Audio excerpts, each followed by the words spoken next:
Oops, wait lang brother. Sa video na ito sasabihin ko sa inyo kung magkano nagagastos sa paggawa ng isang set ng sliding window. So guys, dito tayo sa labas at para maliwanag.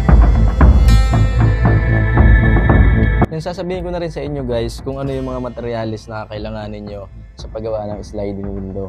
Kunyari gagawa kayo ng isang set na sliding window. Ngayon sasabihin ko sa inyo kung ano yung mga kailanganin. Ang standard natin guys sa sliding window ay 48 by 48. So yun yung gagawin nating sample. So ang kailangan nyo lang mga materyales ay 24 feet na double jump na 7/9 series.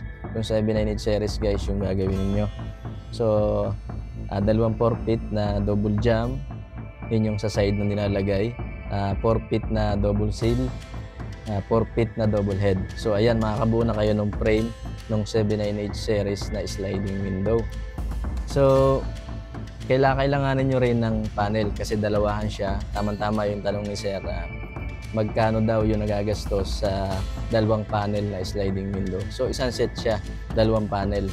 So kailangan nyo para makabuo kayo ng panel, kailangan nyo ng dalawang lock style, dalawang interlocker, tsaka 4 feet na top bottom. Yung top bottom guys, iisa lang yung ginagamit sa taas saka sa baba kasi 7/9 series na siya. So nabanggit ko rin yun doon sa nakaraang vlog ko. So kailangan nyo yun, dalawang 4 feet na interlocker, dalawang 4 feet na lock style, at 4 feet na top bottom. So ayun, makakabuo na kayo ng panel ng sliding window. So kung may screen naman siya guys, kailangan nyo ng YS. So kalahati lang yon, dalawang 4 feet at dalawang 2 feet na YS na 7/9 series. So makakabuo na kayo ng frame ng 7/9 series, nung screen ng inyong window. So kailangan nyo ng 2x4 na screen kasi yun yung size nun. At saka kailanganin nyo ng binil, kailanganin nyo ng dalawang panel roller ng screen at dalawang liron para dun sa screen. So guys, ang accessories naman para dun sa panel, kailangan nyo ng 4 na SD roller na 7/9 series, dalawang Toblerone para dun sa handle, at kailangan nyo ng 4 kinds na 4 na peraso, isang set. Sorry.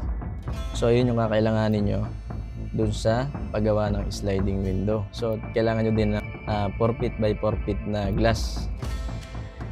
Okay?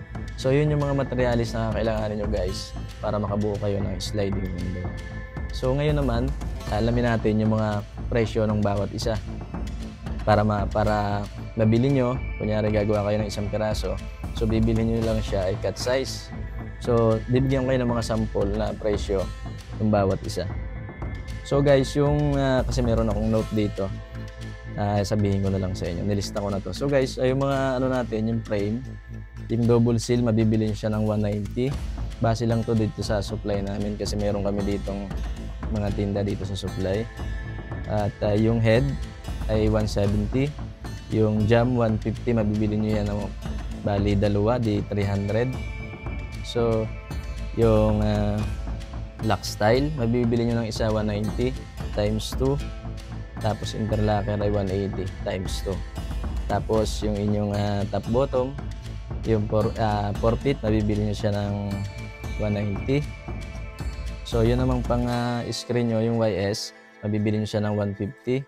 180 yung 150 yung screen, 180 yung YS.